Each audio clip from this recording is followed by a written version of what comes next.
Olá, sejam todos muito bem-vindos a mais um episódio do Figa Bizcast. Toda segunda-feira, sempre a partir das 18 horas, a gente está sempre aqui com um novo convidado, um novo conteúdo, contribuindo e agregando valor ao seu dia a dia e trazendo insights para a sua rotina dos negócios.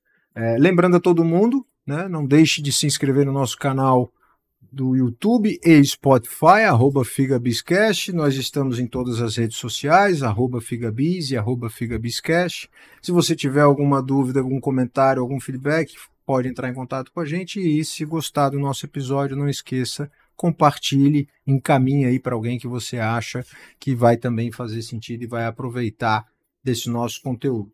Agradecer aos nossos patrocinadores, Remora Capital, soluções personalizadas para conectar a sua empresa ao mercado financeiro, Expedição Cervejeira, experiências cervejeiras ao redor do mundo, e Blumenau Coffee Roasters, para você que é um bom apreciador de café, acesse Blumenau Coffee Roasters, use o cupom de desconto da Figa, o FIGA15, aí você vai obter o seu desconto. No nosso episódio de hoje, nós temos aí o prazer de receber o CEO da Apple Home, uma marca tradicional do setor de cama, mesa e banho, com mais de meio século de história no mercado nacional. Ele é engenheiro de produção, a sua formação pela Universidade Federal de Santa Catarina, representa a terceira geração à frente da empresa familiar e aí traz aí um olhar atento à inovação. Ele também vem liderando a expansão da marca com uma certa coragem e estratégia, conciliando aí o legado construído pelo seu avô e pelo seu pai, mas com os desafios dessa nossa nova economia. Na nossa conversa aqui, a gente vai falar um pouco da trajetória da Apple Home, vamos falar um pouco também da sua jornada como empreendedor e vamos explorar os bastidores dessa gestão aí que o Rafael vem aplicando no dia a dia para que a gente entenda como que ele se reposiciona, o poder dessa gestão na construção e no trabalho de permanência da marca no cenário nacional e aí também ampliando todo esse portfólio, canais e presenças no mercado como um todo. Vai ser com certeza uma aula sobre sucessão empresarial, vai ser aí uma aula sobre gestão com propósito e uma visão de futuro. Um grande prazer e com grande orgulho, hoje o meu convidado desse episódio do Figa Bizcast é o Rafael Appel, CEO da Apple Home.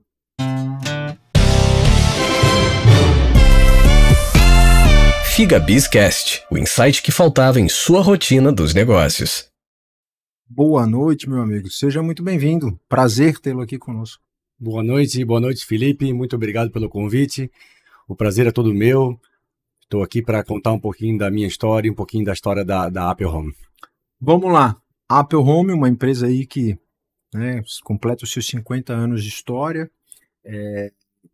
Como é, né, e assim, um primeiro impacto, talvez, dentro dessa tua jornada, mas assim, como que é assumir um legado como esse, né, uma empresa que tem um posicionamento, um legado, uma história, como é que foi conciliar isso, né, entender a responsabilidade por trás dessa gestão?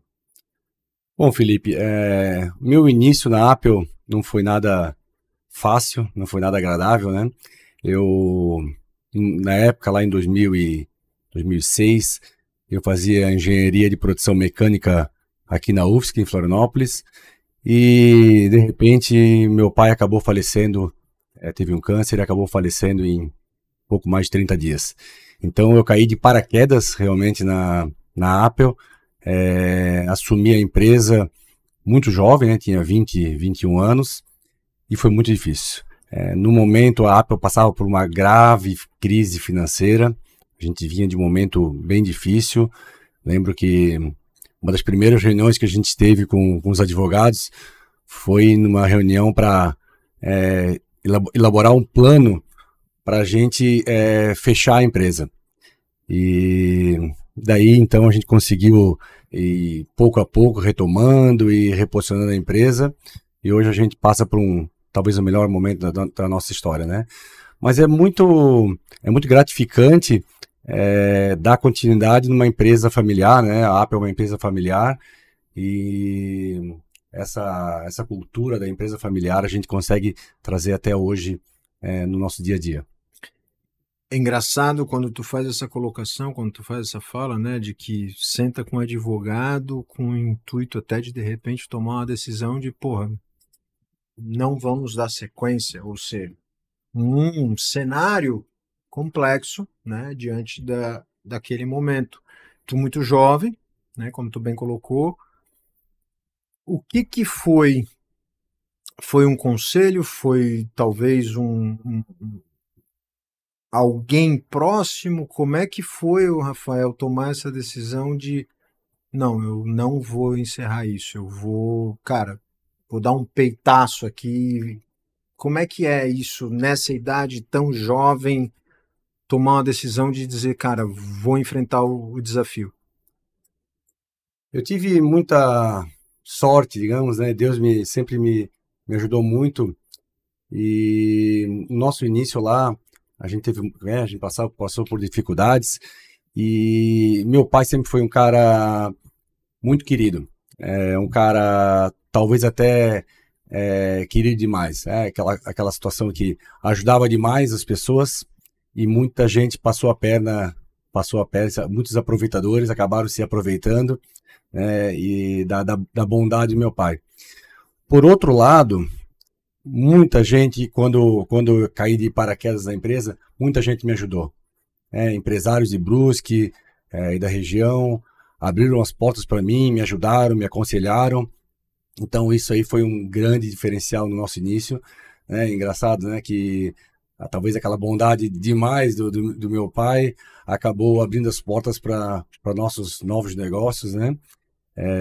Muita gente boa, realmente. Brusque é uma cidade de empreendedores, então muita gente acabou nos ajudando ou colaborando de alguma forma para tentar manter aquela empresa que já no momento já tinha pouco mais de 30 anos. E também a gente tinha os nossos colaboradores na época, a gente se abraçou e a maior parte das decisões a gente sentava na mesa e tomava as decisões em conjunto, né? Eu com na época, meu gerente financeiro, meu gerente industrial. Então, eu era muito novo, né? Considerado muito preconceito, sendo considerado o filho do dono, né? O filho do dono falecido. Uhum. Isso foi bem difícil, né? Eu lembro que eu tentava me vestir mais como velho para tentar passar algum respeito, alguma imagem de respeito, né? Mas então a gente, com uma gestão colaborativa, a gente acabou tomando todas as decisões em conjunto, claro, junto com alguns conselheiros, junto com alguns amigos, e acabamos encarando e sempre postergando essas decisões mais difíceis, né? Então a gente sempre acreditou que vamos aguardar um pouquinho mais, que talvez a gente consiga dar a volta por cima, e pouco a pouco, né? A gente fala pouco a pouco, mas são praticamente 20 anos, né?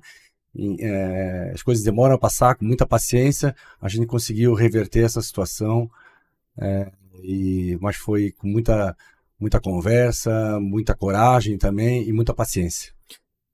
O que tu entende que foi talvez mais desafiador? Assumir uma operação que já tinha 30 anos de existência com as dificuldades daquele momento, ou como tu coloca ali, né, esse olhar por parte da equipe de dizer, pô, mas esse cara tá aqui porque ele é filho do dono, e não porque tu tava em Floripa estudando numa outra jornada. O que tu acha que foi assim o mais desafio? Primeiro foi mostrar para essa galera, cara, eu tô aqui e eu vim para fazer, e tu teve essa decisão de trazer eles para perto porque tu pensou, pô, eu tenho que ganhar essa turma aí agora e preciso do apoio deles. Mas qual foi o teu maior desafio nesse processo? Eu acho que muitas coisas aconteceram naturalmente. Não teve nenhum momento assim que, não, eu preciso que o pessoal me reconheça. Eu nunca precisei muito, nunca gostei muito de ser reconhecido, de ser considerado um expert. Então, eu acho que isso foi um ponto positivo também. A gente foi trabalhando humildemente, junto com os nossos colaboradores, por ser uma empresa familiar. Então, a gente acabou sempre tendo essa cultura de decisões em família mesmo também, como com os colaboradores, como com outros colegas. E então, para mim, não foi uma grande dificuldade. Perante o mercado, sim, eu tive alguns desafios de pessoas que não imaginavam que a gente ia conseguir passar por aquele momento difícil, né? Mas dentro da empresa, eu sempre recebi bastante apoio das nossas pessoas, até porque todos sabiam que a gente estava no mesmo barco, né? Então, se o barco afundasse, não seria eu o responsável por afundar o barco, era todos nós juntos, né? E isso a gente deixou bem claro e a gente conseguiu ir conduzindo o barco para frente sem deixar afundar, porque o emprego de todos estava em risco, né? Sim, na verdade, o barco afundar não é você o único responsável, mas se ele afundar, afunda todo mundo, né? Essa era a pegada. E isso a gente trabalhou muito bem. A gente fez a turma se envolver e estamos todos no mesmo barco.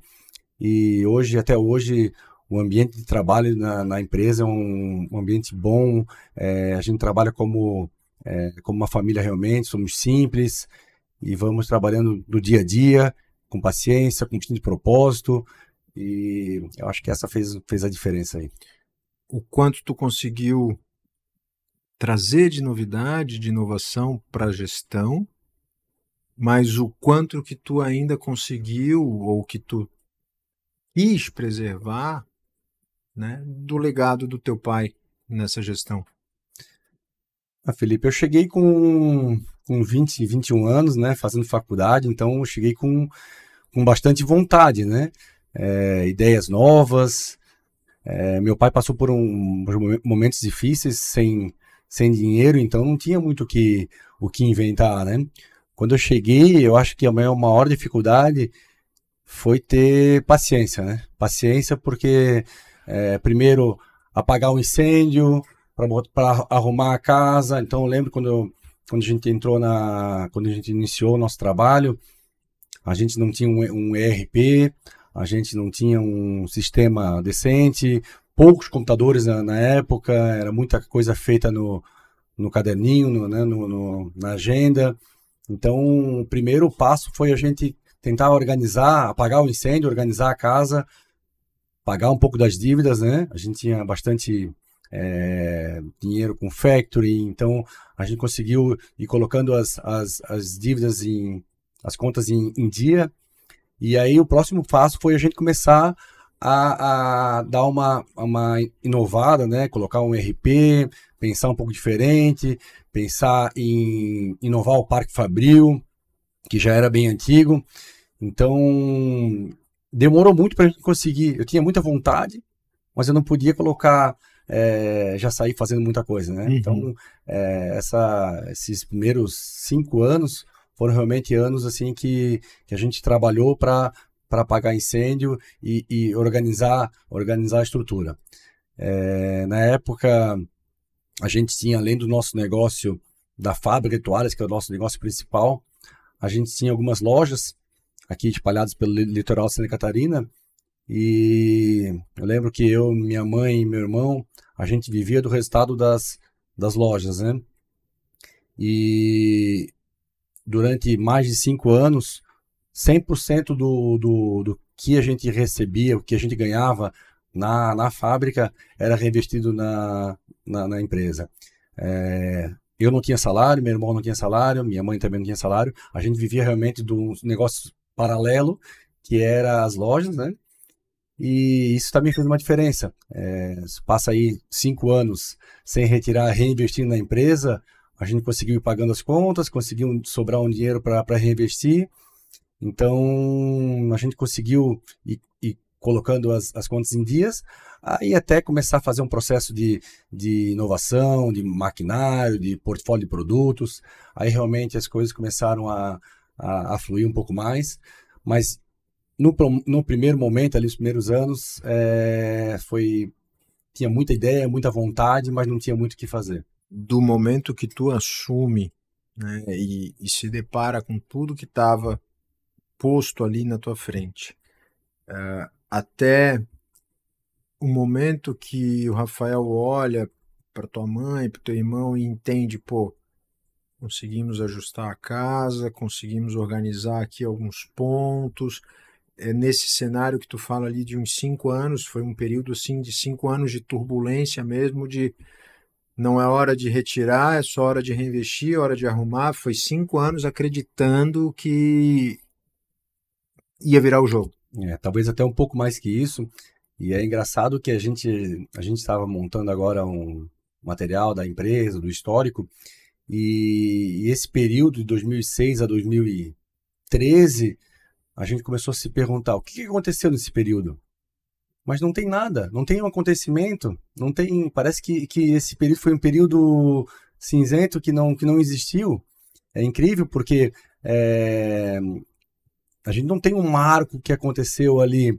E esse foi realmente o período de, agora que a gente analisa assim lá atrás, foi um período que a gente viu que a gente realmente teve que ter muita calma para conseguir pagar as contas, colocar a empresa em dia, os processos. A gente fez muita inovação de processos, de pessoas, mas tudo sem dinheiro, né?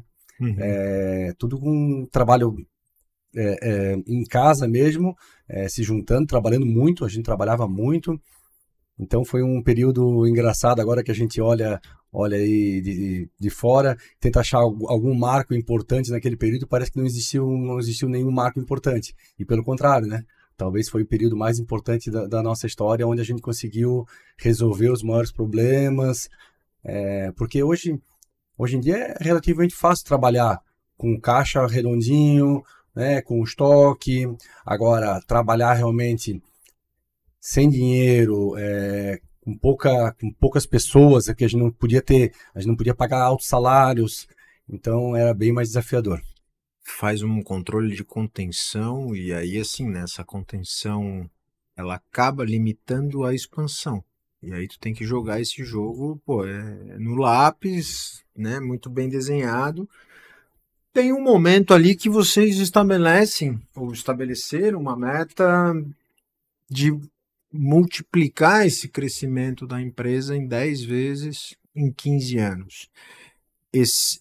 Essa meta ela vem pós um primeiro momento de estabilidade, essa meta é uma meta mais atual, né? Porque queria entender assim, passando por tudo que tu passou, identificando todos os momentos de melhoria, e aí chega num determinado momento que, porra, venci, né? Porque organizar a casa é uma vitória dentro desse processo, como tu bem disse. Tem um marco, né? O marco é a virada de chave. E aí, assim, depois desse processo de virada, Rafael, parece que dá uma certa vontade de, putz, agora deixa eu respirar um pouquinho. E aí vem uma meta mais arrojada ainda. Como é que é esse momento, assim? Quando que surge essa vontade? Quando que vocês entendem, não, pô, isso aqui é uma necessidade, a gente precisa se provar mais uma vez? A gente começou a reinvestir em maquinário ali por volta de 2012, 2013. Então, naquele momento, nossas metas eram nada demais. Então, a nossa meta era só conseguir manter a empresa ainda e melhorar um pouco a questão dos custos, né? Tornar a empresa um pouco mais rentável. E naquele momento, então, a gente conseguiu, devagar também, durante alguns anos, trocar praticamente todo o Parque Fabril. Né? Hoje a nossa empresa deve ser um dos parques fabris mais modernos do Brasil, uma empresa enxuta. E então a gente iniciou por ali, iniciando a renovação dos teares, das máquinas de costura. Quando a gente finalizou basicamente quando a gente finalizou a reestruturação das máquinas, aí a gente chegou no momento de crescer. Isso lá por volta de 2015, 2016, a gente começou a crescer um pouquinho e em determinado momento a gente deixou de ser uma empresa de toalha de banho para virar, a gente deixou de ser toalhas Apple para virar Apple Home. Então a gente começou a importar e aumentar o nosso portfólio com mais mix de produtos, mais canais. E aí o negócio começou a decolar, graças a Deus, e a gente vem aumentando todo ano portfólio e canais de venda, né?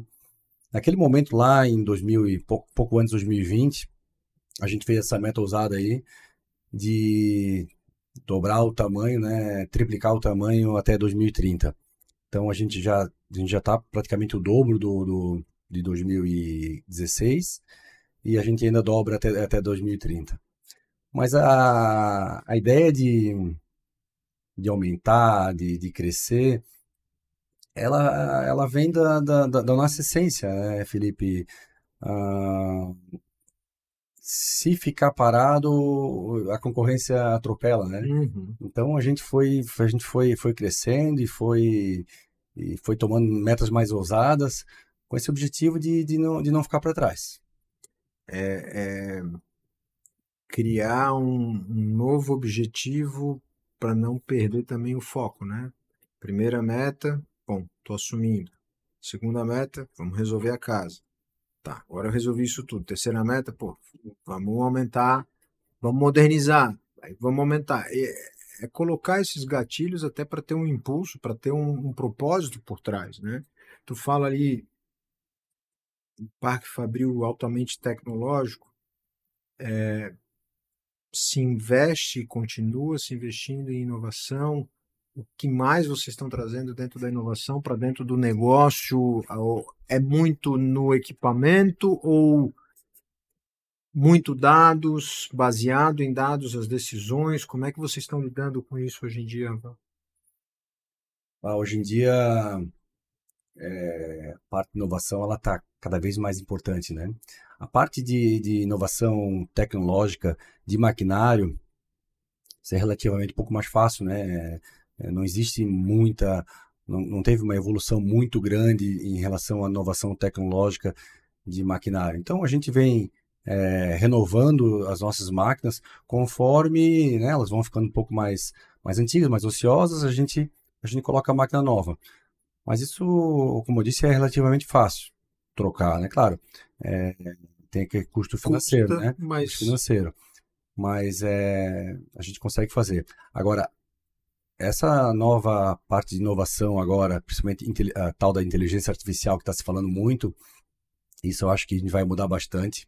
Tem mudado bastante, a gente tem buscado muita coisa sobre isso aí, tanto na área comercial, né, principalmente na área comercial de vendas, mas a inovação em relação à qualidade de produtos, a gente tem buscado algumas coisas também, em relação a tendências de venda, isso aí a gente tem buscado e ainda confesso que é um desafio muito grande a gente tentar achar as melhores práticas do que está sendo feito aí, né? o mercado hoje da Apple, vocês já estão numa multicanalidade, hoje vocês têm, tu comentou sobre as franquias, né? Desculpa, sobre as lojas. Hoje já é um modelo de negócio estruturado fábrica, loja, digital, mundo digital. Como é que vocês estão se posicionando, né, dentro do mercado, entendendo essa multicanalidade? Sim, hoje a gente tem, né, as nossas lojas próprias, que elas servem muito bem como laboratório de vendas até, então boa parte dos produtos que a gente importa e a gente revende no Brasil, a gente importa um pouquinho antes, faz alguns testes nas nossas lojas, o produto desempenhou bem, o produto tá com um bom custo-benefício, ele está rodando lá na ponta, a gente acaba replicando ele para os nossos clientes, né? Hoje a Apple tem mais de 5 mil clientes no Brasil, que são distribuidores, nossos lojistas, lojas de mesa e banho, supermercados, esse tipo de canal, né? E então as nossas lojas próprias, elas servem muito bem como laboratório. A gente tem o nosso e-commerce. O e-commerce no Brasil é um desafio, né, Felipe? Hoje praticamente todos os nossos clientes, eles têm um e-commerce ou eles estão montando um e-commerce. Então, essa discussão aí, com todo mundo que eu tenho conversado, principalmente as fábricas, é um grande desafio. Porque a partir do momento que eu monto o meu e-commerce, o e-commerce da Apple, e eu vou vender esse produto um pouco mais barato do que o meu cliente, gera muita briga. Então, o vendedor na ponta fica incomodado, o teu lojista fica incomodado. É impressionante, impressionante. E hoje, o cara tem uma loja lá no Acre, é uma loja pequenininha, ele vai querer montar o e-commerce. Uhum. E aí ele quer vender mais barato do que a gente vende aqui, sem frete, sem comissão, com menos imposto. Então, essa briga, esse desafio aí é uma briga que não tem fim. Então, hoje nós optamos por privilegiar ou até priorizar os nossos clientes, né? E a gente saiu um pouco da briga de preço no nosso e-commerce. A gente acabou, a gente usa o nosso e-commerce como um canal que ancora nossos preços. A gente tem lá para vender, mas ele está ancorado mais por cima. Vocês botam um produto à disposição para quem quiser comprar diretamente de vocês, mas vocês têm um cuidado de equiparar com o que o mercado... Esse mercado. Para o teu representante, para o teu lojista não ter uma insatisfação. A gente busca colocar o preço do nosso e-commerce o preço de mercado, não mais barato. E hoje a gente sabe muito bem que na internet vende-se muito por preço, né? Então, quando a gente não consegue colocar o produto mais barato do que toda a concorrência, a gente não consegue fazer volume nesse canal. Mas, por outro lado, a gente fomenta todos os nossos clientes a terem o seu próprio e-commerce e acabam fazendo volume. Porque são 5 mil clientes, digamos que se 20% tiver um e-commerce, são 1.000 lojas na internet sendo vendidos os produtos da Apple, né? Uhum. Então a gente acabou optando por esse canal para priorizar e privilegiar nosso cliente lojista, né? Então a gente está sim nos 3 canais, né? A gente tem as nossas lojas, a gente tem o e-commerce, né? A gente tem a venda via atacado, via nossos representantes, né? A gente faz vendas diretas também para alguns lojistas no Brasil. Então a gente está tentando estar em todos os canais ao mesmo tempo, né? Essa tal da omnicanalidade é importante. E o mercado de cama, mesa e banho, a gente acredita, complementando sobre esse assunto, a gente acredita que esse nosso mercado de cama, mesa e banho, o varejo físico vai permanecer por muito tempo. E a gente não acredita que o varejo online ele vai substituir 100% do mercado. Porque a gente tem muito ainda no têxtil a questão do toque, né? Isso é muito importante ainda no nosso setor, né? A gente vai comprar às vezes uma televisão, o cara busca o código lá e todas são iguais, né? A toalha não, a toalha são parecidas, mas a minha toalha tem um toque diferente da toalha do outro, e o jogo de cama também, a questão do... Tudo que é de uso, no sentido de vestuário... Vestuário também segue essa linha, né? Calçado, calça, camiseta, mais uma toalha...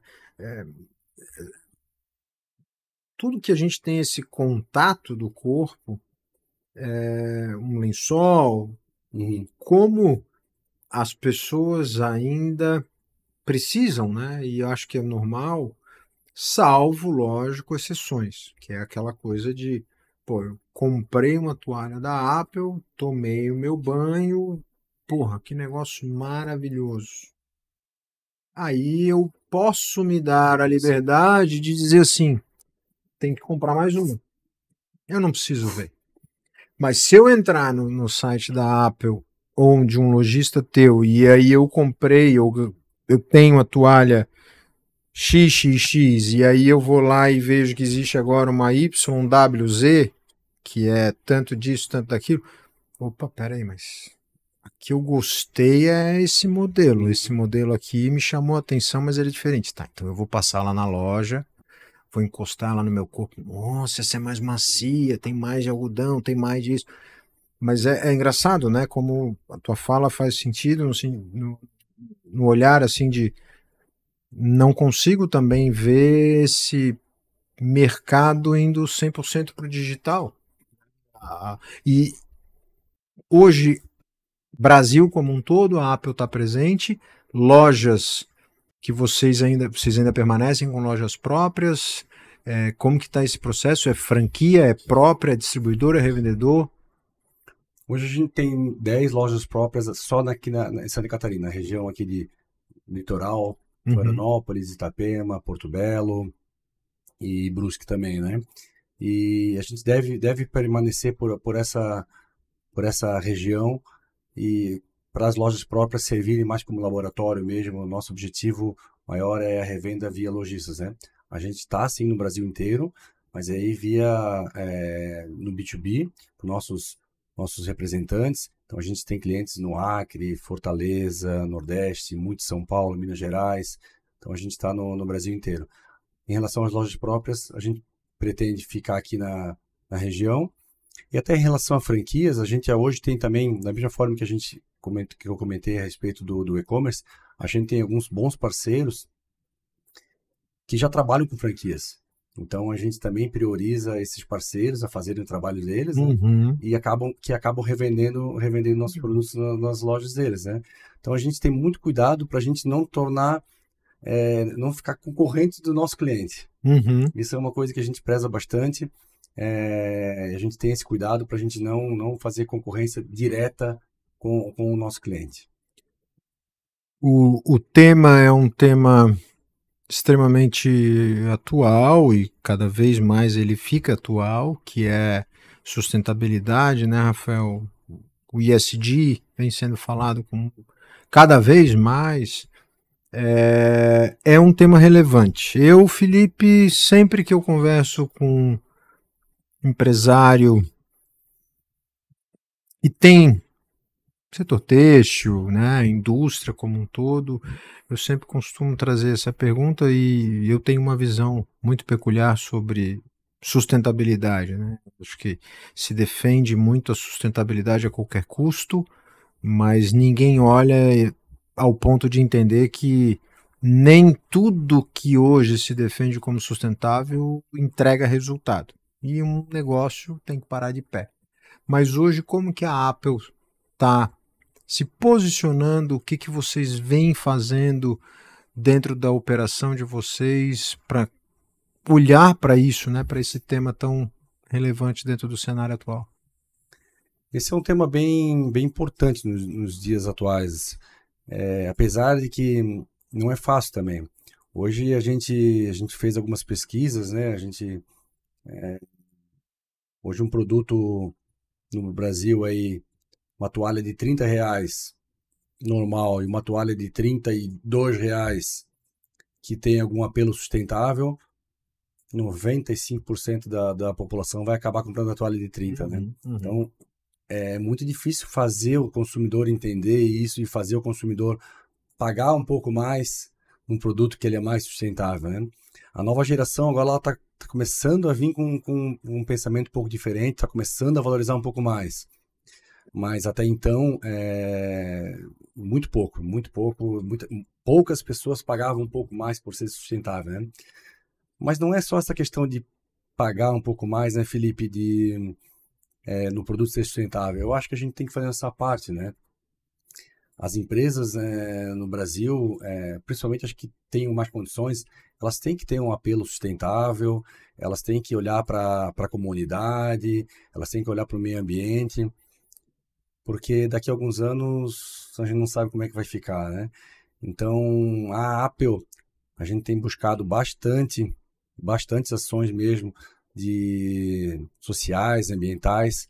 A gente acabou de lançar agora uma toalha que a gente vai reverter uma parte da renda da toalha para uma reserva ecológica lá na região de Brusque, uma reserva da Unesco. Então, a gente tem buscado ajudar, mas talvez o maior objetivo é ser o exemplo, né? Mostrar para a sociedade que a gente tem buscado e fazer com que as outras pessoas elas pensem também um pouco na sociedade e busquem essa questão de fazer o bem, né? A gente fala muito, né? Fazer o bem faz bem, né? Uhum. Só que para incentivar as outras pessoas a fazerem o bem, a gente tem que fazer o bem. E às vezes na questão da sociedade a gente não quer, a gente não, na questão ambiental, a gente não está disposto a pagar um pouco a mais, a gente não está disposto a investir um pouco mais. Então, eu acho que as empresas, elas têm que investir um pouco em questões ambientais para servir como exemplo até para as outras empresas e até para a população como um todo, né? Porque a gente fazendo o bem na questão ambiental, a gente gera bastante exemplo e devagarzinho a gente vai conseguindo mudar um pouco o consumidor, como eu falei, né? A nova geração ela já está começando a aceitar um pouquinho mais, pagar um pouquinho mais no produto sustentável. Isso já é reflexo do que está sendo feito, né? Dos trabalhos que estão sendo feitos. Então a Apple tem bastante projeto ambiental, a gente tem placas solares, a gente tem coleta seletiva, e principalmente na questão social a gente também tem feito muito, principalmente na região, né? Na região de Brusque, a região aqui de Santa Catarina, a gente tem buscado ajudar as comunidades, os hospitais e as redondezas ali, principalmente ao entorno da empresa. A gente deve muito para a sociedade, né? Sim, a gente deve, então assim, eu acho justíssimo a empresa devolver um pouco para a sociedade, né? As pessoas trabalham, as pessoas se desenvolvem com a empresa, então a empresa ela tem que ajudar um pouquinho a sociedade. No final das contas, vocês estão fazendo uma diferença no produto, né? Estão tendo um cuidado de que esse processo de fabricação, de produção seja sustentável. Vocês também estão fazendo e tendo um cuidado, né, de entender que o ambiente o qual a Apple está inserida, a cidade, a região, o estado e assim por diante. Mas é como eu falei no começo, antes de eu introduzir essa pergunta sobre sustentabilidade, que bom que tem uma geração vindo por aí olhando um pouco mais para isso, porque o que eu via e vejo muito é muita gente cobrando que as empresas, que as indústrias façam, né? Mas na hora que chega na loja para pegar uma toalha, diz, putz, mas R$32 essa toalha? Não, eu vou comprar de 30. Pô, para chegar no 32 é porque tem um custo, né? O que eu digo sempre da sustentabilidade é isso, assim, as pessoas defendem a tal da sustentabilidade a qualquer custo, mas esquecem oficialmente de olhar e dizer, tá, mas como que é a minha contribuição? E eu acho que é legal quando tu diz isso, né, Rafael, de ajudar, e aí eu quero já te deixar aqui a pergunta para que você mencione efetivamente, né, quais os projetos sociais, o que a Apple está fazendo ali na região. Acho que é importante a gente divulgar, é um momento de as pessoas saberem, mas o que eu falo aqui antes de passar a fala, o quanto é importante que empresários como você tenham essa consciência de fazer a diferença, de ajudar e de ter esse processo sustentável, mas a audiência, né, e aí o público, como é importante eles também acreditarem nisso, né? Como é importante o cara ir numa loja, olhar e dizer, pô, vou pagar 2 pila a mais, mas eu tô ajudando, né? E quanto mais essa roda viva acontecer, melhor. Mas o que tem hoje na região ali de Brusque, o que a gente pode dar um foco maior, né? E até para mostrar esses projetos e todo esse trabalho que vocês vêm fazendo. Esse trabalho de formiguinha, né? A gente vai fazendo aos poucos e mostrando para a sociedade quão importante é. Então, que nem eu disse, hoje nosso objetivo maior até não é ganhar dinheiro com produto sustentável, é fazer um produto. Claro, se a gente conseguir cobrar um pouco a mais, até para pagar o custo que é um pouco mais alto, ótimo, né? Uhum. Mas o principal objetivo hoje não é esse, né? Acho que a gente tem que estar incentivando para as pessoas começarem a ficar mais conscientes e ajudarem um pouco mais na sociedade, na parte ambiental, na parte social, né? É fazer pela temática e pelo contexto e não só pelo negócio, né, Rafael? Mas vamos lá, assim, em relação aos projetos sociais que a gente tem lá na região, veja como é interessante.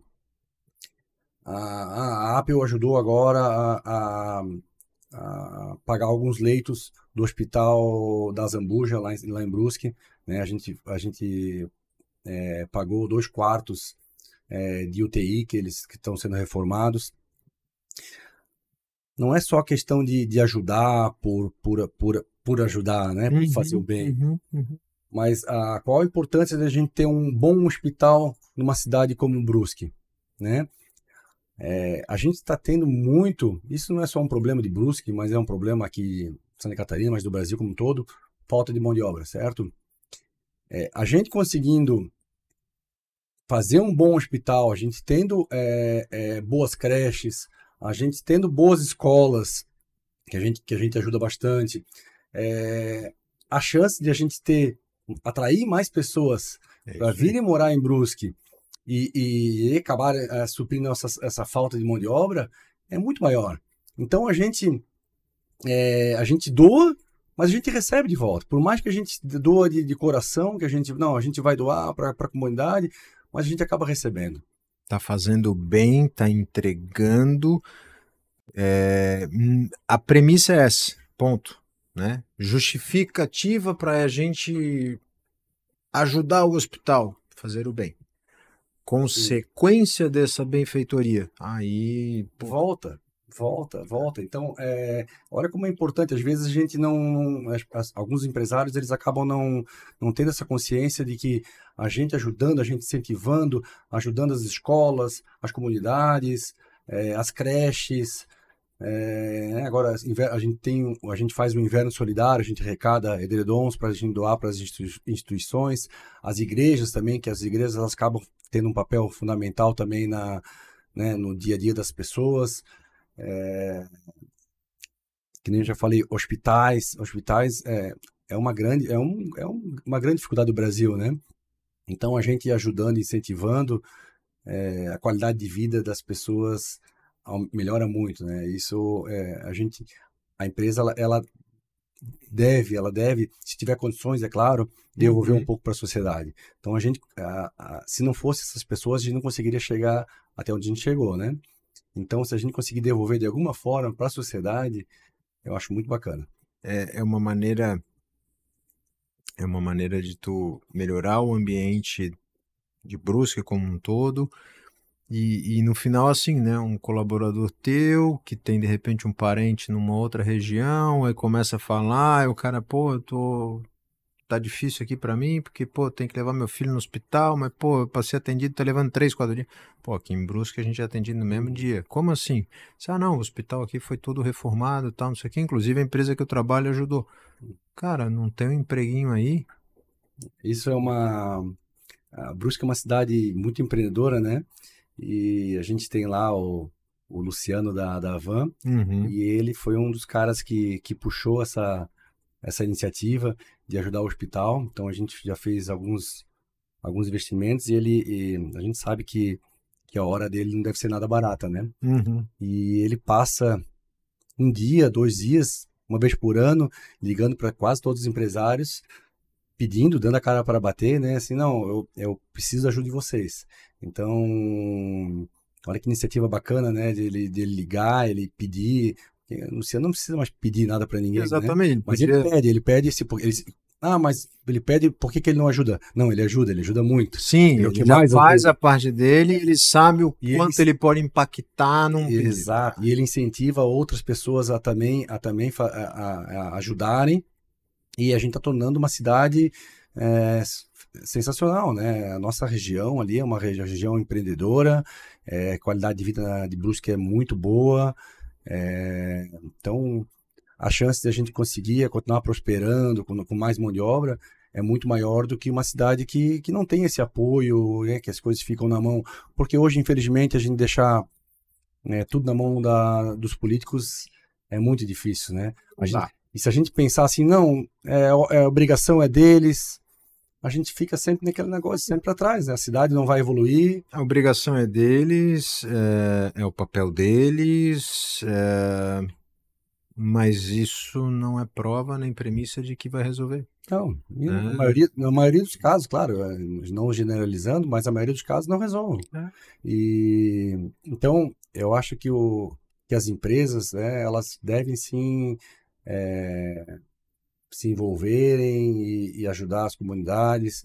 Quanto mais as empresas ajudarem a comunidade, quanto mais as empresas botarem dinheiro em educação, né, ajudarem no quesito educação, na saúde, são, são pilares que quando a gente começa a organizar esses pilares e o teu colaborador ele consegue saber que o filho está numa escola e o teu colaborador ele consegue saber que se ele tiver alguma doença, algum problema de saúde, ele vai ser atendido, tu está resolvendo uma situação dele. Aí, lógico, está trabalhando, né? Se ele tem saúde, se ele tem educação e ele tá trabalhando, ele tem condição financeira. Quando tu consegue ajudar como empresário esses três pilares, isso no futuro vai fazer como consequência de que esses políticos, inclusive, sejam outros.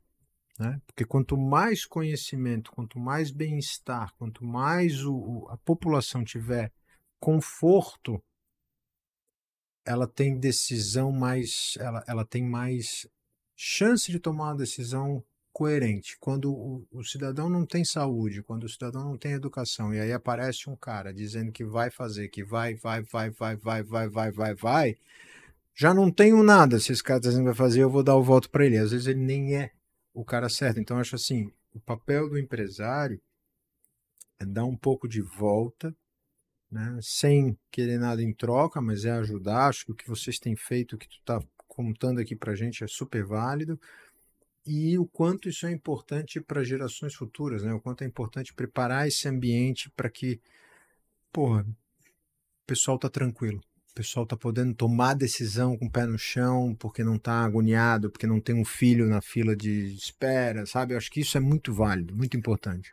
E Felipe,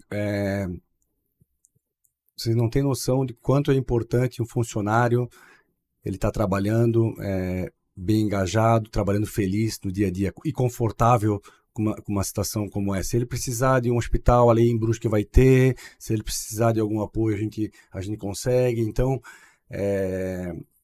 hoje talvez assim eu diria que um dos nossos grandes sucessos da Apple é a gente ter uma empresa com colaboradores felizes, engajados, que fazem a diferença. A produtividade de um colaborador como engajado é muito maior do que aquelas empresas que ele vai trabalhar só pelo dinheiro, só pelo salário. E então a gente dá muito valor nisso. Recentemente a gente se candidatou ali para fazer o prêmio GPTW, Great Place to Work. A gente foi, né, passou na primeira etapa, então a gente tem o selo. Mas o principal objetivo não é só ter o selo, né? É a gente tentar entender quais os pontos fortes e os pontos fracos da empresa para tentar cada vez mais melhorar a qualidade de vida, a qualidade do nosso colaborador, né? Eu comento muito na empresa que um funcionário ele passa mais tempo no trabalho do que em casa, né? Do que em casa acordado, né? Porque boa parte do tempo que ele está em casa, ou ele está dormindo, né? Ou ele tá ali, ele fica quanto tempo em casa? 3 horas, 4 horas? O resto ele fica em deslocamento e o resto e 8 horas na empresa. Então, se o cara não tiver não tiver feliz ali na empresa, ele não vai produzir bem. E um funcionário com qualidade de vida, ele produzindo bem, ele faz a diferença no resultado final da empresa. É impressionante como a gente depende muito dessas pessoas, dos nossos funcionários. Nós, como os líderes, a gente está ali, né, conduzindo, tocando o dia a dia, mas quem realmente faz acontecer são as pessoas que trabalham conosco. Então, é muito importante hoje o RH de uma empresa é uma das áreas mais estratégicas. Com certeza. Muitas vezes a gente acaba considerando, muitos empresários acabam considerando só custos, né? Uhum. Não, é custo, RH é custo, mão de obra é custo. Não, é investimento, né? A gente trabalhar na qualidade de vida, trabalhar fazendo cursos, isso aí a gente evolui bastante. O RH, durante muito tempo, ele ficou conhecido e foi visto, né, nas empresas só como o cara responsável por contratar e demitir. É isso aí. Né? É isso, contrata, demite, vida que segue. E ao longo do tempo, acho que os empresários foram tomando consciência, acho que os funcionários, os colaboradores foram também tomando consciência e começou essa procura, essa cobrança, né? E não falo cobrança no mau sentido, não, eu falo cobrança, quando eu digo cobrança, assim, o colaborador começou a procurar um ambiente que fosse mais agradável, um ambiente que tivesse esse diferencial. E aí começou a se entender que o grande desafio de qualquer gestor hoje não é tocar um negócio, só tocar as pessoas. E se você está falando de uma necessidade de tocar pessoas, né, de gerir pessoas, o teu RH não pode ser só aquele que contrata e que demite. Ele tem que ser o cara que se preocupa com a qualidade, o cara que se preocupa com, né, com o ambiente, aí vem muito a parte de cultura, vem muito essa parte da liderança, né, da gestão como um todo. No começo, quando a gente foi lá no início, né, da tua, vamos dizer assim, do teu processo de assumir o negócio que estava ali aparecendo para ti naquele momento, tu falou uma coisa de liderança compartilhada, né? Que tu trouxe o pessoal para perto, que tu soube olhar dentro da empresa e dizer, pô, esse cara tá aqui há 15 anos, esse cara que tá aqui há 12 anos, pô, esse cara pode me ajudar a tomar uma decisão. Até hoje, Rafael, tu mantém isso? Até hoje tu consegue fazer com que esse clima organizacional da Apple seja colaborativo, que eles se sintam parte daquela jornada? Tu tem profissional hoje com anos de experiência que tu olha e diz, pô, esse cara lá atrás eu sentei, perguntei um negócio, ele me deu uma opinião e ele até hoje, tu preza por isso. Sim, talvez seja um dos meus principais desafios conseguir manter essa cultura da empresa, né? Porque a empresa começa a crescer, a gente começa às vezes até se afastar um pouco mais, a gente, né, do chão de fábrica, mas a gestão colaborativa, ela participa, né, do nosso dia a dia, não só minha com os meus subordinados diretos, mas eu também incentivo aos outros níveis de fábrica lá, o supervisor da expedição com o gerente dele. Então, fazer essa turma toda colaborar, porque além do funcionário ele se sentir em casa, que a gente comentou, mas quando ele se sente parte do processo, quando ele dá uma ideia, quando ele colabora com as ideias, as coisas fluem muito melhor, né? Então, é uma coisa que eu tenho feito, nunca deixei de fazer, desde o início, quando eu entrei na empresa, e uma coisa que eu incentivo, né, os nossos gerentes, os nossos supervisores a fazerem com os subordinados deles. E realmente é uma maneira que eu gosto muito, e por mais que... mas a empresa ela tem que estar preparada também para receber opiniões e saber filtrar aquelas opiniões, né? Então, vai ter muitas vezes que o cara vai dar uma opinião e a gente não vai aceitar ou não vai fazer. Então, a gente tem que estar preparado para explicar o porquê que não está sendo feito, né? E, às vezes, na correria do dia a dia, a gente acaba não tendo tempo, paciência, né? Para explicar. É assim e pronto. Mas, em geral, quando a gente consegue trocar uma ideia com o colaborador, quando a gente consegue discutir com ele qual o melhor caminho para tomar, se a gente pode ir pela direita ou pela esquerda. Não, vamos pela direita porque a direita ela parece ser mais interessante. Ok? Tá comigo? Sim, estamos juntos. Aí é muito mais fácil chegar naquele ponto onde a gente almeja, né? Tem que estar preparado, né, Rafael, para pedir opinião e receber essa opinião e escutar essa opinião, né? Porque não adianta tu só E isso cai rápido, né? Isso a gente vê rapidamente na gestão.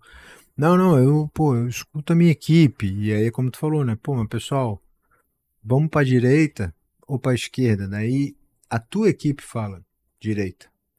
Mas o dono, eu vou para a esquerda porque eu confio mais em mim. Pô, então peraí, então tu não está preparado, né? Então é melhor ser um. Porque daí tem duas posições, né? Você é um gestor, e aí tu vai lá e diz como tu quer que faça e faz a gestão do negócio, ou tu é um líder que traz a galera para perto e tá bom, eu tô aqui para escutar vocês, sabendo que isso pode custar um pouquinho mais caro, né? Porque nem sempre esse teu colaborador vai te trazer uma ideia, uma dica que vai ser a mais econômica ou a mais fácil. E aí tu tem que, pô, tá, tô preparado para enfrentar isso. É isso, né? Mas em geral, a gente senta numa mesa. Veja bem, a gente tem que ter um pouco de bom senso na nossa vida também, né?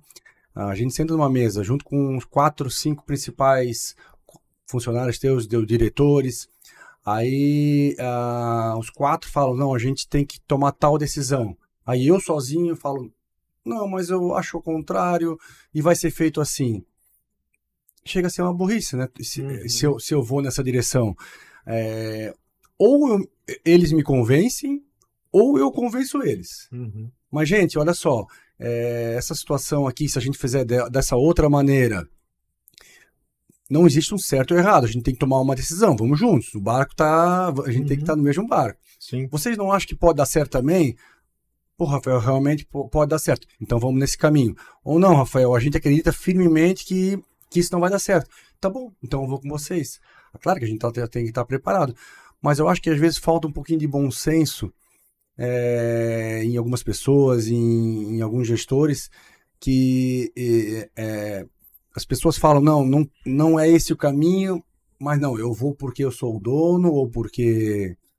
a decisão é minha, eu faço do meu jeito, Isso. E aí... Por isso falta um pouquinho de humildade, né, Gadotti? Não sei quanto que... É por isso que eu falo, acho que o cara que entrar o cara que entra de cabeça nessa situação de ser um líder, cara, entra sabendo de tudo que é positivo e negativo. Não adianta querer se enganar, vou fingir que eu sou líder, mas na hora que eu quiser, do meu jeito, porque assim, as pessoas vão entender. Por mais que na hora que tu queira, vai ser do teu jeito, ok, mas dá um jeito de convencer a turma. Sim, dá um jeito de prova, convencer, né? Eles. Inverso. Cara, vamos mostrar, olha, gente, tem muitas decisões que não existe o certo ou errado, né? Então, assim, naquele momento que, não, cara, eu tô muito convencido que vai dar certo e eu tô... Não, eu vou nessa minha linha. Convence eles. Se tu realmente não conseguiu convencer, é porque alguma coisa errada. Sim. Se tu não tem um poder de convencimento, não, alguma coisa, ou porque a decisão realmente está equivocada, mas em 99% dos casos a gente tem que convencer, porque aí eles vão estar no mesmo barco que você e vocês vão navegar junto e vão chegar naquele ponto final lá com muito mais facilidade. Claro que o caminho ele nunca é reto, né? Ele vai ter várias curvas nesse caminho. E muitas vezes a gente tem que ter também a humildade e a frieza para corrigir essas rotas, né? A gente mira, às vezes, alguns pontos e no meio do caminho não é aquilo que a gente imaginava. O mais inteligente, às vezes, é prevenir, né? É entender, reconhecer. Opa, eu estava achando que isso aqui estava certo, a minha equipe concordou, a gente tomou a decisão em conjunto, mas... E novamente... Pô, galera, segura, porque eu... Viu que o negócio não está indo... Chama a turma novamente e faz uma nova discussão. Não toma a decisão sozinha de abortar, não toma a decisão sozinha de dar continuidade. Chama a turma, discute com eles, bota, né, seja aberto na mesa e, gente, vamos mudar de rumo juntos. A chance de corrigir é muito maior. Eu sou muito a favor de uma gestão assim colaborativa, porque e aí a gente dando a liberdade de discutir ou de eles poderem colocar as opiniões também e tomar a decisão junto, eles vão fazer isso também com os subordinados deles. Então eles vão conseguir convencer muito mais facilmente, eles vão estar convencidos também daquilo e vão estar convencendo a turma que trabalha com aí eles. Nesse aspecto é top-down, né? Tipo, tu faz isso com teus diretos, que faz Isso. com os deles, que faz com os deles, que daqui a pouco, quando tu vê, tu tá todo numa cadeia, né? E que aquele cara lá na ponta, no chão da fábrica, o negócio foi tão bem colocado culturalmente dentro da Uhum. empresa que aquele cara, ele sabe que uma opinião dele tá chegando lá na cadeira do CEO, sabe? Porra, É. estão me questionando, o meu gerente está me questionando, porque o gerente dele questionou, porque o gerente dele questionou, porque o diretor dele questionou, porque o dono questionou. Uhum. Putz, então não estão só, né, me usando como um ativo da empresa. Tem isso, né? Essa construção. Porque antigamente, lá na época do meu avô, que fundou a empresa, era muito daquelas regras, né? Manda quem pode e obedece quem tem juízo, né? Uhum. Hoje as coisas estão quase que ao contrário, né? Não funciona mais, não funciona mais. Talvez esse foi um dos maiores benefícios quando eu entrei na empresa lá em 2006 ali, sendo uma geração mais nova, com umas ideias um pouco mais abertas assim para esse tipo de negociação. Talvez foi um dos principais pontos assim de positivo nessa mudança de pensamento. Apesar que meu pai ele já tinha um pouco, mas como a situação era muito difícil, ele não tinha muita opção de Talvez decidir. tivesse Era só tocava o vontade, barco, só tocava o barco para não afundar, né? talvez tivesse vontade, e como tu bem coloca do teu pai, né? Uma pessoa que sempre ajudou a tudo e a todo mundo. Então, talvez era um jeito dele de colaborar, já estava na essência dele, mas em função da dificuldade. Não tinha muito o que fazer. Exatamente, exatamente. E outra coisa que eu vejo que falta às vezes, principalmente nas grandes empresas, e a gente tem sentido isso agora no nosso crescimento, porque o crescimento ele gera bastante dor, né? Então, nos últimos anos, a gente, apesar que eu prezo por um ambiente bom de trabalho, né? Mas quando a gente está crescendo 20, 30% ao ano, que nem a gente tem agora nos últimos anos crescido mais de 30%, as dores acontecem, né? Os Uhum. conflitos internos, no administrativo, o comercial com a logística, né? O financeiro com o marketing, né? Mas uma coisa que eu vejo que eu prezo muito também é uma gestão de portas abertas, né? Então, nosso escritório lá, ele é todo aberto. Eu tenho a minha sala, mas a minha sala sempre de porta aberta. Então, se o pessoal lá, o supervisor lá da expedição quiser vir na minha sala e conversar comigo, eu vou tá aberto, vou responder imediatamente. Com os clientes, eu também estou sempre à disposição. Então, a gente tinha algumas grandes empresas, as maiores empresas maiores fábricas de toalhas no Brasil, praticamente fecharam, né? Uhum. E alguns clientes e amigos comentavam que para comprar dos caras, eles mandavam uma proposta de preço pro representante, que mandava para o supervisor, que mandava para o gerente, que mandava para o diretor, que mandava para o VP, que depois mandava para o CEO. E aí lá depois disso passava 2 semanas, né? E o retorno demorava mais 2, porque ele vinha de cada abaixo. Sim, vinha Passava, devolvendo. passava um mês. Nesse meio tempo, o meu cliente me liga lá, Rafael, pode fazer essa toalha assim ou assado? Sim, podemos fazer agora, no momento. Então, essa escala, as grandes empresas, elas acabaram perdendo. E isso é uma preocupação que a gente tem, e eu, de estar sempre presente e sempre próximo dos nossos clientes, dos nossos colaboradores, para as coisas não ficarem engessadas. A gente não pode ter essa escala assim, desse nível, né? As coisas têm que ser rápido. Hoje, recebo uma proposta de um cliente, tem que responder no dia. Preferência, se não deu no dia, no outro dia de manhã, a gente tem que estar com a resposta. Uhum. Porque as coisas são muito, muito dinâmicas, né?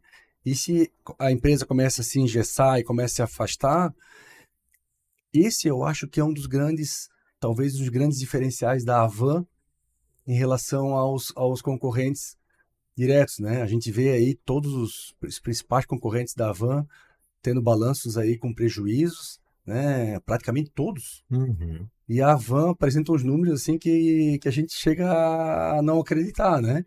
Chega a dar mais de 10, 15, 20% de EBITDA. Por quê? A Havan é nosso cliente, nosso principal cliente hoje. Se eu precisar ligar para o Luciano, ele me atende agora. E vice-versa. Então a gente tem é tudo muito ágil lá, né? Agora, tenta negociar com uma outra rede grande aí no Brasil. Como é que tu vai conseguir chegar no CEO? Tu nem sabe quem é o CEO. Sim, tu não sabe quem é, se tu souber, tu não tem contato, se tu Manda tiver uma proposta. contato. Exatamente. O cara manda, o comprador manda aí, eu mando uma proposta, uma contraproposta. Passa-se meses e ele não tem uma resolução. Ali o Luciano, ele passa ali na hora, a gente vai negociar lá, ele já deu certo, a toalha R$10, não, quero 9,50, fechamos em 15 minutos. O outro demora um mês e meio.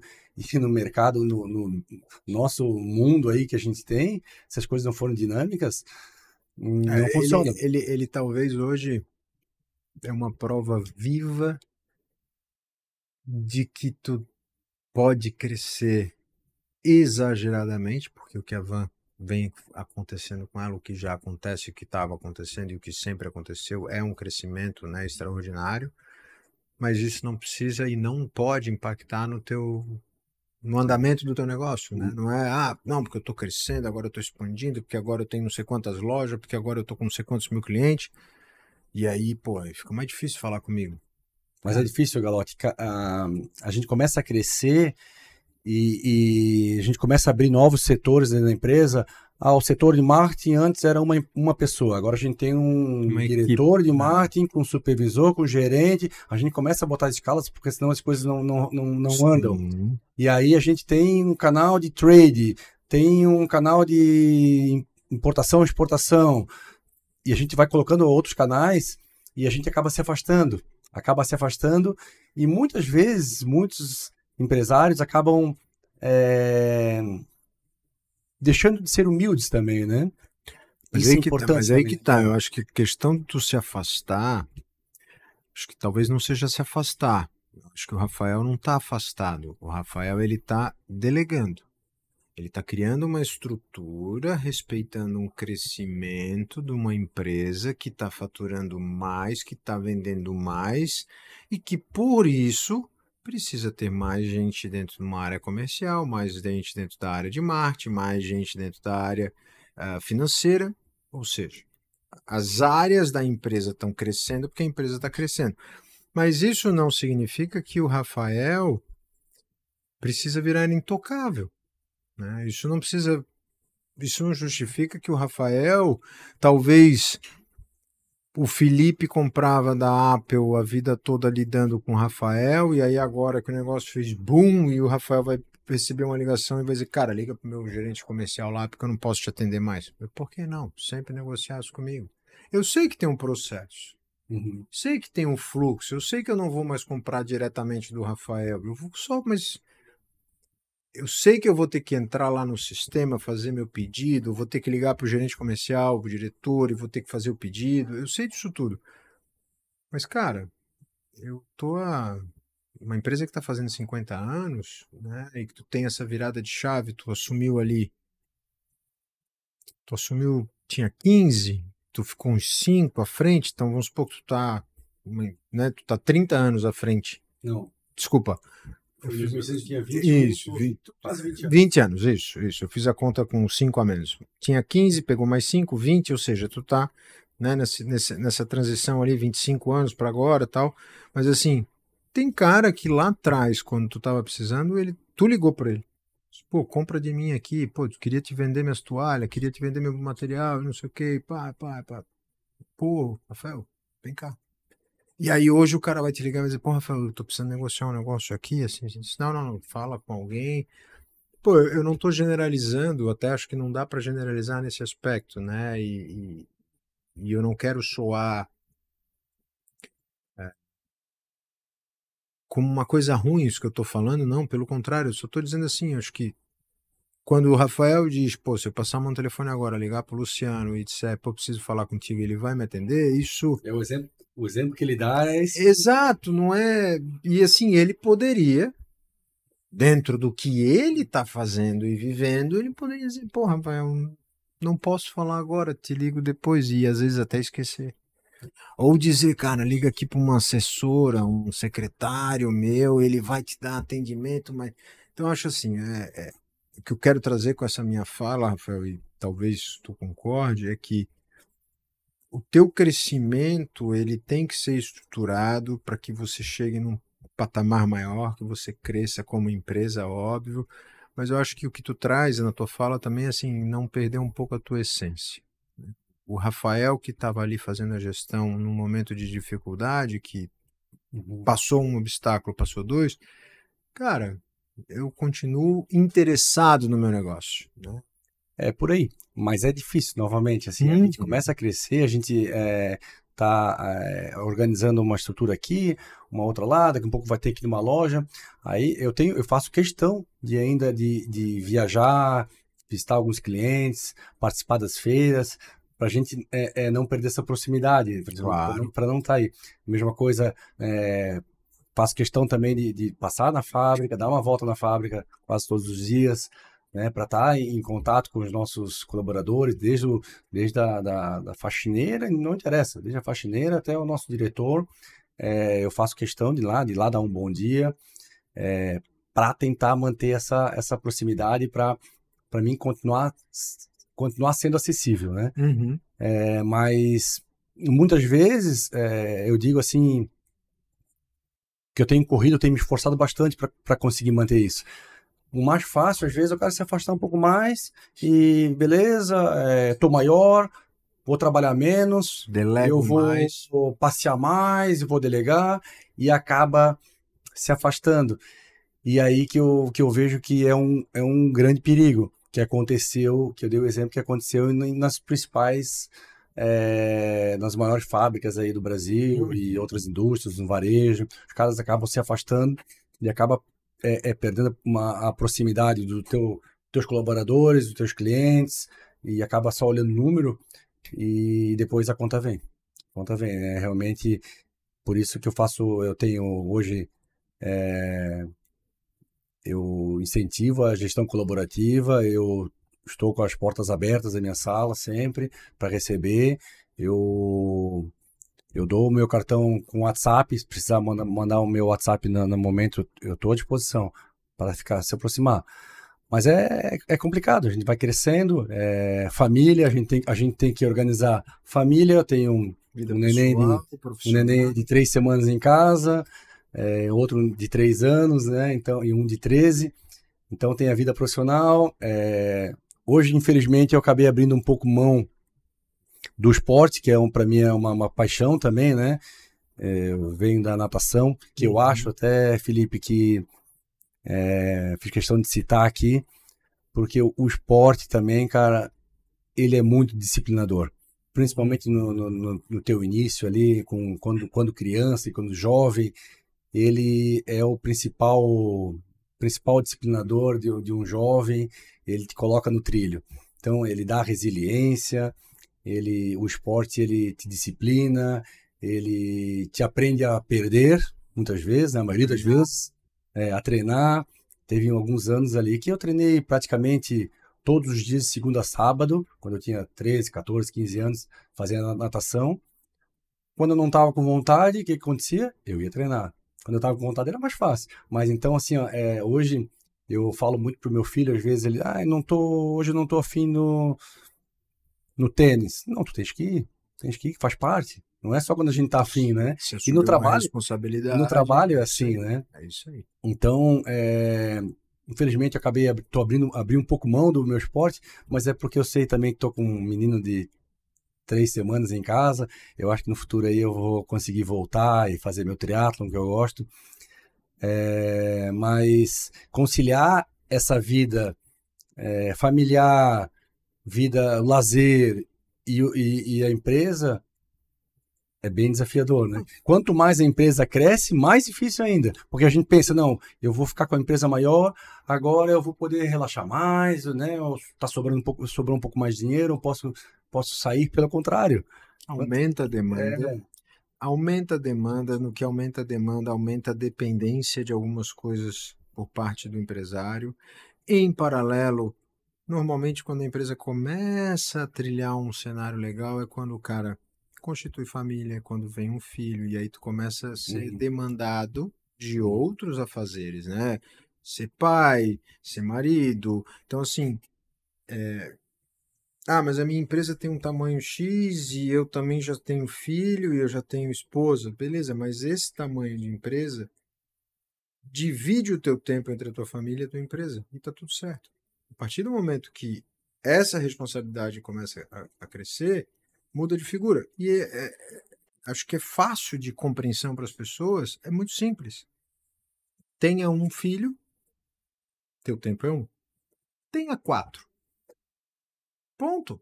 Né?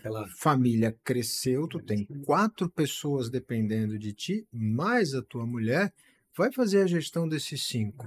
Eu vou brincar com meus filhos. Se tu der sorte de ter 4 filhos homem que regulem a idade, tu pode pegar e ir para uma quadra de futebol e jogar bola com tu e os teus filhos. Mas se tu tem uma menina, um menino e já com idade diferente, então acho que o que tu fala, eu vejo que tem todo conexão com esse ponto, né? E legal que tu trouxe, pô, eu tenho um agora de 3 semanas, tenho um mais velho, e aí a empresa cresceu, e acho que é uma analogia muito legal, assim, de tenha um filho, agora vai ter 4. Bacana.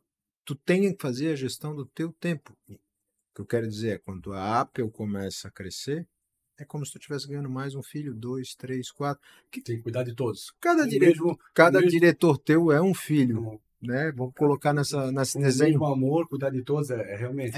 E assim, eu consigo ainda conciliar bem, graças à minha esposa, que até quero mandar um beijo para ela, que realmente segura as pontas em casa para mim, assim. Ela é uma esposa foda, assim, e consegue segurar as pontas e me dá a liberdade para mim trabalhar. Então, sou muito grato, né? Meus filhos são as coisas mais preciosas da minha vida também. Então, graças a Deus, estou passando um momento muito bom, cara, na minha vida. A empresa indo bem, família indo bem. Né? Faltava um pouquinho mais, treinar um pouquinho mais, correr um pouquinho mais e pedalar, que eu não consigo mais muito. Mas isso aí, daqui a pouco a gente faz. O triatlon é um esporte que a gente faz até um pouco mais tarde. Até esse final de semana rolou aí o Ironman em Floripa, né? E a gente está acompanhando aí, mas é muito bacana. No final das contas, tempo a gente tem. A gente acha, encontra. Eu entrevistei recente um outro convidado e a gente conversando sobre alguma coisa, eu perguntei, cara, o que não pode faltar no teu dia a dia? Ele disse, uma ferramenta. Quando eu tenho uma coisa para resolver, eu vou lá e mando e digo, pô, faz isso, faz aquilo, não sei o que, ele vai organizando a tua história, né? E eu ainda brinquei com ele e no final acho que tem a ver com o que tu tá falando. Gestão de tempo. Seja o tamanho que for o teu negócio, seja o que quer que seja que você faz hoje, se tu tem um negócio independente do porte, se tu tem família, se tu tem uma atividade, se tu tem, óbvio, atividades extracurriculares, o mais difícil disso tudo é tu conseguir conciliar o tempo, porque o imprevisto não tem hora para chegar e se ele tivesse hora marcada, ele não era um imprevisto, né? Então, assim, eu vou acordar de manhã cedo, vou fazer a bicicleta, 9 eu estou na empresa, e aí quando eu chegar na empresa, os problemas vão vir. Não é assim. 7 da manhã, quando tu sentar na bicicleta para começar a pedalar, liga o teu diretor. Então, Rafael, estás aonde? Eu vou começar a pedalar agora. Puxa, espero que esteja pedalando o destino da empresa, porque nós estamos com uma bucha aqui. Pô, mas não dá para esperar, não. O problema não espera. Né? A gente não consegue postergar. O problema tem que ser resolvido na hora. Acho que é um pouco isso. Assim. O que o Rafael hoje está olhando para o futuro? O que o Rafael hoje está almejando como Apple? Daí eu me refiro, né? O que a gente pode esperar desses mais 50 anos que vem pela frente? O que hoje são os planos da Apple? Eu acho que tem um futuro muito promissor pela frente. O setor de câmeras e banho é um setor bom para trabalhar, um setor não é fácil, mas é um setor bom. A Apple hoje, ela é uma empresa um pouco produtora, produz toalhas, um pouco importadora. Então, a gente querendo ou não, a gente está bem ancorado, né? Porque aqueles momentos que o Brasil a gente não precisa falar muito sobre o Brasil, né? O Brasil vai ser essa incógnita a vida inteira. Mas uma coisa é certa, a gente sabe, né? Vai ter altos e baixos. Vai ter alguns momentos que a importação vai ser muito mais vantajosa, vai ter alguns momentos que a produção no Brasil vai ser mais vantajosa. Acredito ainda que a produção no Brasil não vai acabar, principalmente alguns setores, e inclusive o setor de toalhas de banho, acho que ele vai se permanecer aí. Uhum. Então a gente tem essa balança, tanto da importação quanto da produção local. Então a gente tem muito que crescer, a gente tem muito espaço para crescer ainda. O setor de câmeras de banho é um setor grande, né? E hoje a gente tem muitos canais pela frente para expandir. A gente tem a exportação, em alguns momentos ela acaba sendo interessante também. Mas tem, claro, vários desafios, né? O Brasil, como a gente falou, o Brasil é um desafio, o sistema burocrático, né? Uma caixinha de surpresa. Então, agora as leis estão mudando. Santa Catarina tem alguns incentivos fiscais para importação que a gente não sabe como vai ficar direito, né? A princípio vão acabar, mas as coisas mudam também. Mas a gente tem bastante potencial. A gente está trabalhando agora muito mais forte para valorizar a nossa marca, para valorizar o conceito da empresa, né? Tanto com os nossos colaboradores, tanto a gente tem feito um trabalho agora para fortalecer a presença da empresa na nossa base, que é Brusque, Santa Catarina, para a gente conseguir alcançar voos maiores e ser um pouco mais reconhecido nacionalmente, né?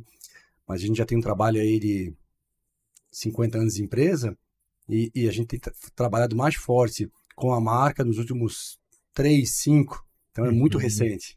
Então a gente tem muito que crescer ainda. Nós vamos expandir bastante nosso Parque Fabril, principalmente a parte de importados, com galpões, né? A gente não pode deixar de ser eficiente. A Apple tem uma grande vantagem hoje, que a gente entrega fatura em menos de uma semana um pedido, enquanto nossos concorrentes, a maior parte dos nossos concorrentes faturam em 30 dias ou mais. Então a gente tem um faturamento rápido, uma entrega rápida, com qualidade de entrega, produto ok também com qualidade, porque produto hoje, Felipe, é tudo muito parecido. Uhum. É claro, a gente está com uma qualidade super boa, mas tem outros também com uma qualidade super boa. Hoje o que está diferenciando mais no mercado é o serviço. O serviço. Então a gente tem feito um trabalho já um pouco há mais tempo com os nossos lojistas no B2B e agora mais recente para o B2C, para a gente começar a ficar um pouco mais conhecido. Mas perante os nossos clientes no mercado brasileiro, a gente está super bem posicionado, só que a gente está crescendo muito. Então a gente aumentou o nosso portfólio de produtos, hoje a gente tem mais de 500 produtos de câmeras de banho, e a gente tem muito espaço para crescer, né? Tanto em portfólio quanto canais de venda. Então, o nosso objetivo é ainda dobrar o faturamento de 2024 até 2030. A gente já dobrou de 2024 para 2017 e a gente deve dobrar até 2030. E aí, depois de 2030... Só Deus sabe. Só Deus sabe, por enquanto. Nosso planejamento, a gente fez um planejamento recente agora até 2030, que eu acho que já está de bom tamanho, visto o país que a gente está, né, que as coisas mudam rápido. Mas a tendência é a gente continuar crescendo e continuar expandindo, melhorando a marca e tornando a Apple como uma referência de câmeras de banho no Brasil. Não queremos ser os maiores, não queremos mesmo ser os maiores, a gente quer ser reconhecido como um bom negócio para o nosso cliente, né? A gente tem um programa interno na empresa que a gente chama, a gente cuida do sucesso do cliente, né? Então a gente está muito preocupada em nosso produto, ele está girando bem no ponto de venda, ele está com bom custo-benefício. Então a gente está preocupado com o sucesso do nosso cliente. E isso aí tem dado resultados bons para a gente e realmente a gente tem acertado a mão tanto no nosso portfólio quanto no nossa qualidade do nosso serviço. E olhando para trás, né, olhando olhando para trás mesmo, lá atrás, naquele começo, e olhando que tu hoje já tem até um planejamento até 2030, o Rafael de hoje acredita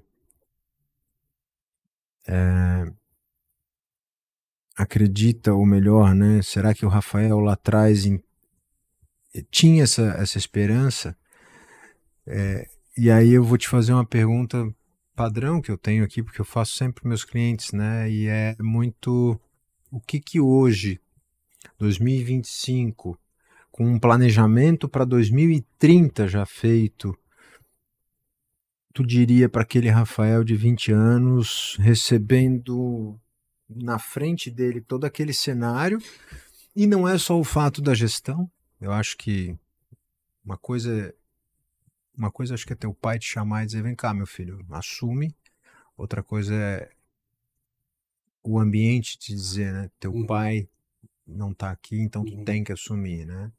Mas o que aquele Rafael perguntaria pro Rafael, vamos supor que esse encontro fosse possível, o que tu diria para aquele Rafael, ou o que aquele Rafael perguntaria para ti, tipo, cara, valeu a pena, chegamos onde chegar, porra, esse esforço todo, essa dificuldade toda vai ser bacana, o que tu diria para ele e vice-versa? Cara, eu confesso que eu não imaginava chegar onde a gente tem chego, né? Na verdade, eu não sei, eu nem imaginava a gente ter sobrevivido no momento. Mas o mais bacana foi que a gente acreditou sempre. E isso eu falaria novamente, né? Acreditem, seja positivo, positividade é importante. Trabalhe com propósito, né? De não só ganhar dinheiro, mas trabalhar com um propósito de resolver as coisas e fazer o bem, que as coisas vão vir. Então, assim, eu tenho, apesar de eu não ser muito, não gostar de ser reconhecido, mas eu tenho bastante orgulho do que a gente fez, porque é muito bom, Felipe, ver a turma que trabalha comigo ali na fábrica, nossos representantes, os caras ganhando bem, mudando a vida das pessoas.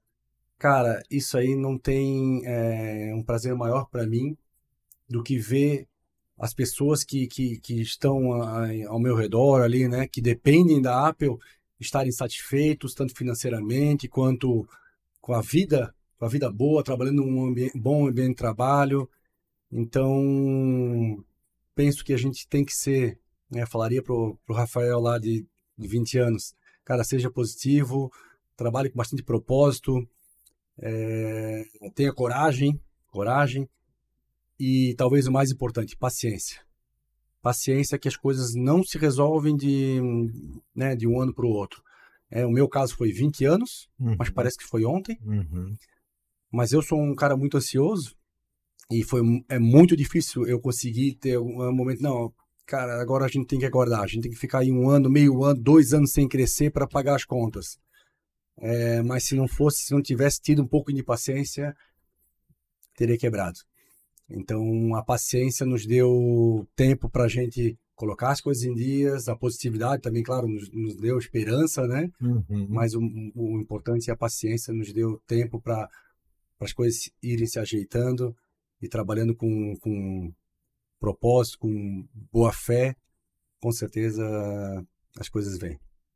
Muito bom. E, Rafael, tem uma outra pergunta que eu faço para todos os meus convidados, que é uma pergunta muito simples, dependendo do ponto de vista. Se o Rafael pudesse pegar hoje o telefone dele, mandar uma mensagem, áudio, vídeo, 30 segundos é o que o Rafael teria. E a minha única garantia para o Rafael é que quando tu clicar lá em enviar, todo mundo vai receber e vai ser impactado por essa mensagem. O que o Rafael falaria? Pergunta difícil, hein, Felipe? Mas vai muito na mesma linha do que eu acabei de falar, do que eu falaria pro Rafael lá de 20 anos. Falaria para todas as pessoas serem positivas e trabalhar com propósito. Trabalhem com propósito, sejam positivas, tenham fé, né? Quem faz o bem, recebe o bem, né? O bem volta, então tenho certeza que se o cara trabalhar com boa fé, com bastante propósito, com positividade, as coisas boas vão retornar. Muito bom.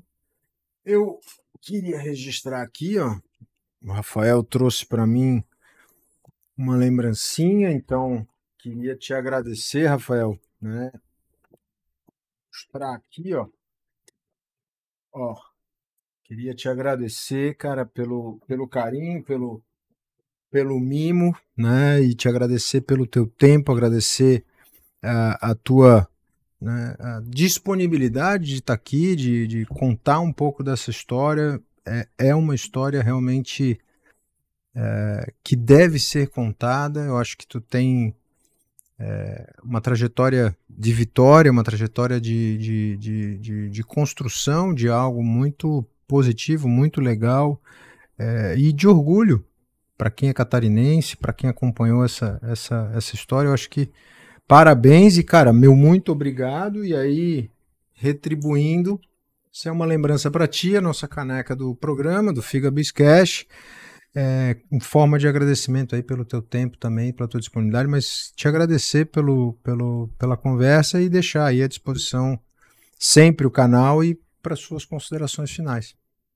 Felipe, eu que tenho que agradecer o convite, cara, foi um prazer contar um pouquinho da história da Apple, contar um pouquinho da história da Apple e a minha, né? E eu espero que o pessoal tenha gostado, que alguma das coisas que eu falei inspirem as pessoas também, os jovens, as pessoas, né, a se inspirem a ser empreendedor, que possa melhorar a sua vida. Qualquer coisinha que eu falar que se melhorar a vida de alguém, eu tô super feliz, cara. Então, assim, novamente quero agradecer a oportunidade e estou também à disposição para uma conversa e um café lá em Brusque, no escritório da Apple. Com certeza irei, farei uma visita.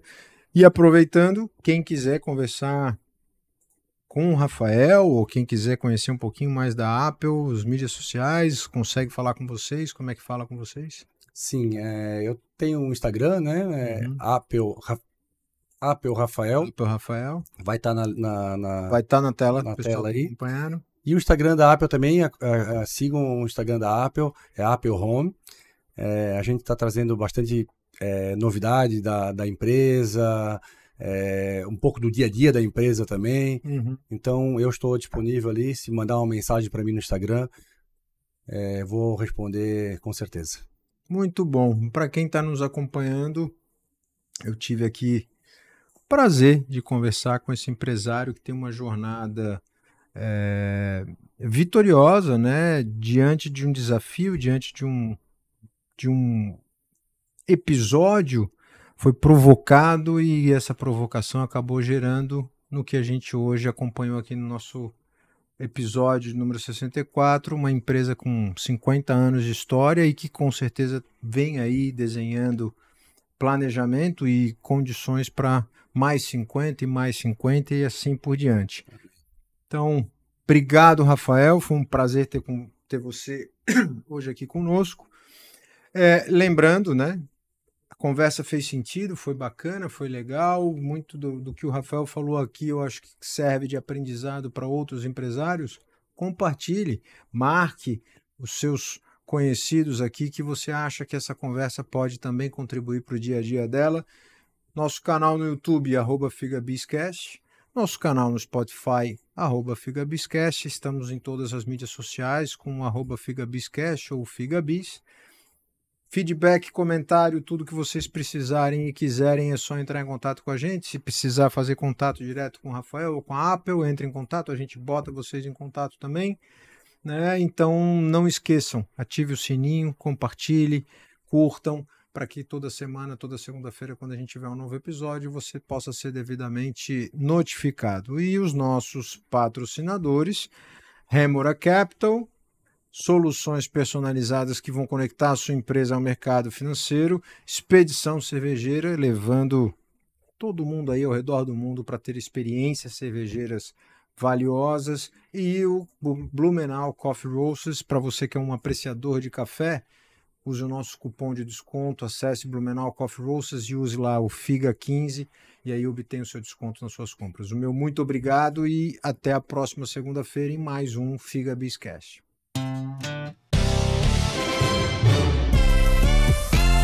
Figa Bizcast, o insight que faltava em sua rotina dos negócios.